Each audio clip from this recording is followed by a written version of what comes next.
नमस्ते, मैं हूं Manisha. Welcome to R S only. और आज अपन बात करेंगे कि आपने कोई भी मॉक टेस्ट दिया, उस मॉक टेस्ट को आपको स्टडी करना है।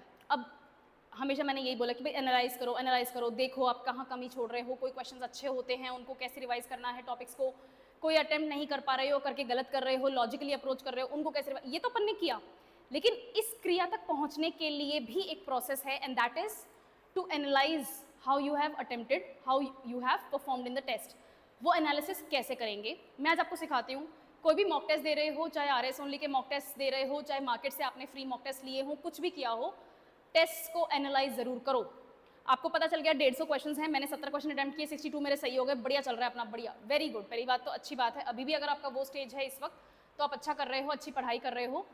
लेकिन ये चीज़ इनफ नहीं है। इसके बाद में वापस मॉक टेस्ट दे दोगे तो फिर आपकी स्ट्रैटेजी गलत है, आपका तरीका गलत है। ओके, बट बिफोर दैट मैं आपको बताना चाहती हूँ कि मॉक टेस्ट हैं, ठीक है। आर एस ओनली की ओर मॉक टेस्ट के पासेस अवेलेबल हैं for pre and mains both. आपको क्या करना है, आपको सिर्फ डिस्क्रिप्शन बॉक्स में जाना है, एक गूगल फॉर्म होगा, उसको फिल करके सबमिट कर दो, आपकी फ्री काउंसलिंग हो जाएगी, और एक फ़ोन नंबर है, ठीक है। मॉक टेस्ट कहाँ से मिलेंगे, कैसे मिलेंगे, मैं कैसे अटेम्प्ट करूँ, कैसे चेक होगा, सिर्फ प्री और मेंस दोनों का, ये सारी क्वेरीज, सारी जानकारी आपको फ़ोन नंबर पर मिल जाएगी। और उस फ़ोन नंबर के ऊपर आपको एक और चीज़ मिलेगी, and that is your registration for the seminar. Seminar है 7 जून को 11 बजे सुबह आर एस ओनली के सेंटर पे, ठीक है।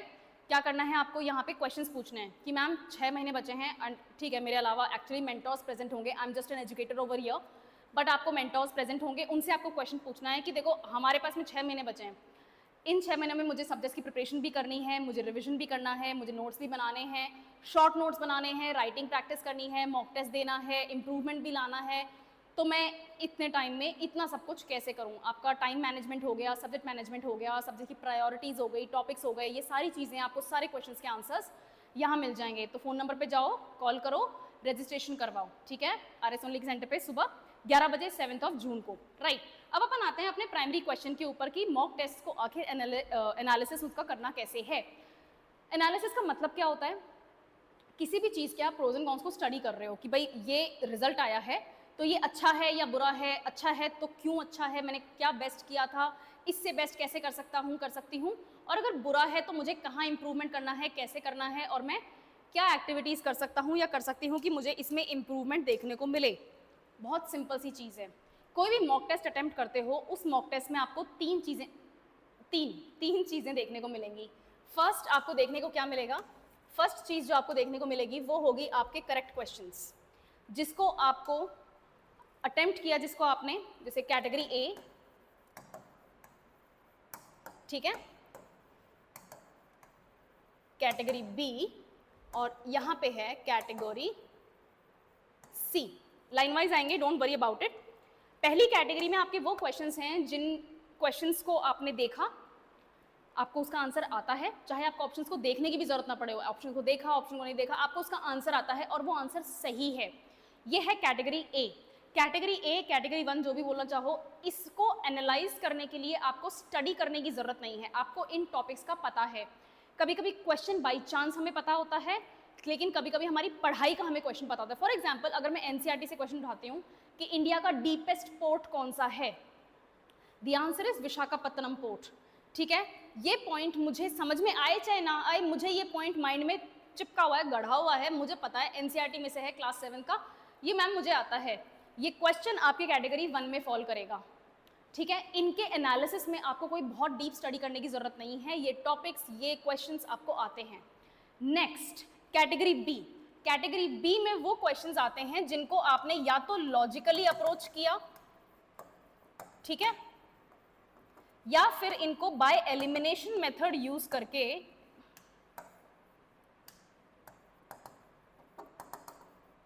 सॉल्व किया। और एलिमिनेशन मेथड यूज करके जब आपने इनको सॉल्व किया है तो यहां पर या तो आंसर सही आया या आंसर गलत आया, दोनों में से कुछ भी हो सकता है। सही आंसर है तो भी आपको एटलीस्ट टॉपिक नहीं आता था, आपने लॉजिकली अप्रोच किया है या फिर आपने एलिमिनेशन मेथड लगाया है, और अगर गलत आंसर आया है तो वैसे ही हमारा तो फंडा गड़बड़ है यहाँ पे, ठीक है। ये कैटेगरी बी होती है, ये सीरियस कैटेगरी है। क्यों? क्योंकि इन क्वेश्चंस का आपको पता था, तभी आप लॉजिक लगा पा रहे हो या लगाने की कोशिश कर रहे हो, तभी आप एलिमिनेशन कर पा रहे हो, क्योंकि उन ऑप्शंस में से एटलीस्ट एक या दो ऑप्शन ऐसे हैं जिनका आपको पता है कि ये आंसर नहीं होगा। ऑप्शन थर्ड और ऑप्शन फोर्थ में आपको कन्फ्यूजन था, ऑप्शन फिफ्थ तो वैसे भी डिड नॉट अटेम्प्ट होगा, ऑप्शन थर्ड और ऑप्शन फोर्थ में आपको कन्फ्यूजन था। इसका मतलब ये टॉपिक आपकी अप्रोच में है, ये टॉपिक आपने पढ़े हैं, नहीं पढ़े हैं तो पढ़ लेंगे हम, लेकिन अगर पढ़े हैं तो हमें याद नहीं रहे, हमें कुछ ना कुछ कन्फ्यूजन है, यानी कि ये टॉपिक कैटेगरी बी जो है ये हमारी अप्रोच में है। अभी मैं बताती हूँ कैसे हैंडल करेंगे। और कैटेगरी सी के वो टॉपिक्स होते हैं जिनके क्वेश्चंस के आंसर चाहे सही हो चाहे गलत हो, हमें फर्क नहीं पड़ता, हमने यहाँ पर ब्लाइंड आंसरिंग की है, तुक्का मारा है, या फिर हमने उन क्वेश्चंस को छोड़ दिया, वो कैटेगरी सी में आते हैं। Category one we don't need to analyse much. Category C एक बार साइड में रखेंगे, यहाँ मिलेगा हमें असली गेम। और अभी 6 महीने बचे हैं, बहुत टाइम है, एटलीस्ट 2 to 3 मंथ्स के बाद में जब आप मॉक टेस्ट दोगे तो आपके क्वेश्चंस वहाँ कम होने चाहिए, यहाँ डिसेंट होने चाहिए, यहाँ अच्छे खासे होने चाहिए, क्योंकि कैटेगरी बी के क्वेश्चंस जो हैं उनको आप सुधार सकते हो, इनके अंदर आपका एक चांस है चेंज करने का इनको, ठीक है, राइट। ये एनालिसिस करना ज़रूरी है। हर मॉक टेस्ट के बाद में एक शीट ऑफ पेपर निकालो, ठीक है, एक पेपर शीट खाली पेज लो, उसके ऊपर इस तरह की टेबल बनाओ, कैटेगरी 1 2 3 टिक टिक और क्रॉस एलिमिनेशन, और वहाँ पे टिक क्रॉस और क्वेश्चन मार्क जो आपने खाली छोड़ दिया। ओके, नाउ इसमें क्वेश्चन नंबर नहीं लिखने हैं क्योंकि ये आपको कंफ्यूज करेगा। हर क्वेश्चन का एक टॉपिक है, राइट। जैसे मैंने विशाखापत्तनम पोर्ट के बारे में बात करी तो मुझे पता है कि ये पोर्ट्स एंड शिप्स और इन टॉपिक्स से रिलेट करता है, ज्योग्राफी का है, इंडियन ज्योग्राफी का है, राइट। तो मैंने कैटेगरी 1 में इंडियन ज्योग्राफी का पोर्ट्स एंड शिपमेंट्स ये सब कर लिया, टॉपिक लिख लिया, कैटेगरी 1 में आता है। क्वेश्चन नंबर 14 एक क्वेश्चन आ गया कोई माइंस एंड मिनरल्स के ऊपर, राजस्थान का, या फिर राजस्थान का छोड़ो, जादूगोड़ा माइंस हैं, ठीक है, झारखंड में है, क्या बनता है वहाँ पे, क्या निकलता है, यूरेनियम निकलता है। लेकिन अगर आपको बाई चांस ये चीज़ नहीं पता थी, आपने एलिमिनेशन लगाने की कोशिश की, तो आप यहाँ पर हो, ये चीज़ कैटेगरी बी में टॉपिक लिखो, ठीक है। जब आपकी ये पूरे 150 क्वेश्चंस की एनालिसिस जो लिस्ट है जो कंप्लीट हो जाएगी, अब आप रिवाइज करोगे उन टॉपिक्स को जो कैटेगरी बी में फॉल करते हैं। इसमें कुछ ऐसे टॉपिक्स भी होंगे जिनका आपको कुछ अता पता नहीं होगा, आपने लॉजिकली अप्रोच करने की कोशिश की, आंसर सही हो गया या आंसर गलत हुआ, लेकिन ये आपको नहीं आते, प्लीज़ इनको रिवाइज करो, इनको रिवाइज करो, वापस इनका मॉक टेस्ट दो। नोटिस करोगे जब 3-4 बार ये एक्सरसाइज कर लोगे, नोटिस करोगे कि आपके ये टॉपिक्स जो बार बार कैटेगरी बी में फॉल हो रहे थे, अब वो कैटेगरी बी से हटके कैटेगरी ए की तरफ आने लग गए हैं। इसमें मेहनत लगेगी, इसमें टाइम लगेगा, लेकिन ये बहुत ब्रिलियंट तरीका है आपका स्कोर बढ़ाने का। मैंने 2 बार यूपीएससी दिया है, 3 बार प्री दिया है, मैंने तीनों बार प्री क्लियर किया है, यही तरीका है जो बेस्ट है। फर्स्ट टाइम मैंने प्री क्लियर किया था तो मेरे से मेंस क्लियर नहीं हुआ था, बाद में जो मैंने 2 टर्म दिए उनमें मेरा मेंस भी क्लियर हुआ, लेकिन फिर इंटरव्यू रह गया और फिर मैं इतना थक गई, आई गॉट टायर्ड। एनीवे, ये समझ में आ गया, बढ़िया।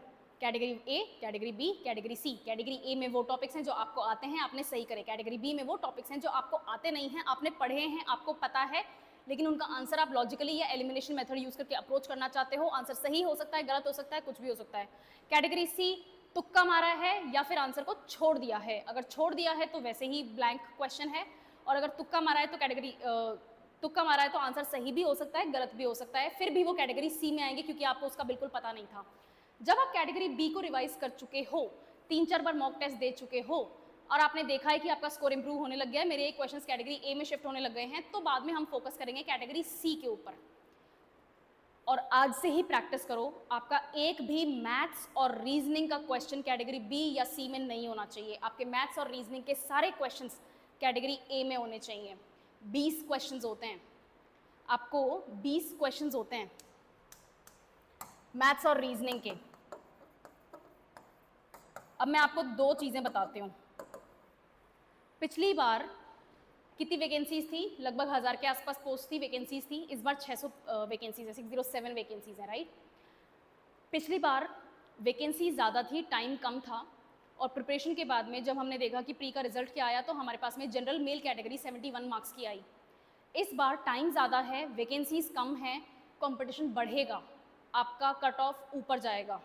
अभी की स्थिति में बता रही हूँ, ठीक है, कट ऑफ ऊपर जाएगा। एटलीस्ट 85 मार्क्स को टारगेट करने की कोशिश करो, ठीक है। अगर सिर्फ 71 मार्क्स को टारगेट करते हैं तो आपके 100% करेक्ट क्वेश्चंस 54 होने चाहिए, कोई गलत नहीं होना चाहिए, आप पास हो जाओगे। लेकिन ये पिछली कट ऑफ के अनुसार है। इस बार वैकेंसीज कम हैं, टाइम ज़्यादा है, 6 महीने दिए हैं आरपीएससी ने आपको। वैकेंसीज कम हैं, टाइम ज़्यादा है, आपकी कट ऑफ थोड़ी बढ़ेगी। सेफ साइड में कट ऑफ का टारगेट 85 का लेके चलोगे, निकल जाएगा एग्जाम। बहुत ज़्यादा हेल्प मिलेगी मैथ और रीजनिंग से, बहुत हेल्प मिलेगी। रोज़ सिर्फ प्रैक्टिस करनी है। जो क्वेश्चंस ऑलरेडी आ चुके हैं उनकी प्रैक्टिस करो। मार्केट में बहुत एस चंद पब्लिकेशंस की बुक मिल जाएंगी जिसके अंदर आरएएस एग्जाम का जो स्टैंडर्ड का मैथ और रीजनिंग आता है उसकी प्रैक्टिस के क्वेश्चंस मिल जाएंगे। प्लीज़ इनको क्वेश्चंस को करो। कैटेगरी 1 में आने चाहिए, एटलीस्ट 20 क्वेश्चंस तो कैटेगरी 1 में आने ही आने चाहिए और वो 20 क्वेश्चंस आपके मैथ और रीजनिंग के होने चाहिए। इसके अलावा कैटेगरी 1 में आपका वर्ल्ड और इंडियन ज्योग्राफी के क्वेश्चंस आने चाहिए, आपके राजस्थान के आर्ट एंड कल्चर के क्वेश्चंस आने चाहिए। दे आर ईजी, इनको पढ़ना पड़ेगा, इसमें कोई डाउट नहीं है, पढ़ाई करनी पड़ेगी, लेकिन ये ईजी है, मैनेजेबल हैं। पॉलिटी हो गई, इकोनॉमी हो गई, साइंस एंड टेक हो गई, ये आपकी कैटेगरी बी में फॉल कर सकते हैं। पढ़ाई करोगे, हिस्ट्री हो गई, पढ़ाई करोगे, कैटेगरी 1 में, कैटेगरी ए में क्वेश्चंस टॉपिक्स आने लग जाएंगे। ओके, चलो ये मैंने बता दिया एनालिसिस कैसे करना है। All the very best. Her mock के बाद में थोड़ी सी देर के लिए ये एक्सरसाइज करो, 15-20 मिनट का काम है, ज़रूर करो, मॉक में इंप्रूवमेंट आएगा। और मॉक टेस्ट के लिए मैंने आपको ऑलरेडी बता ही दिया है, पासेस लो।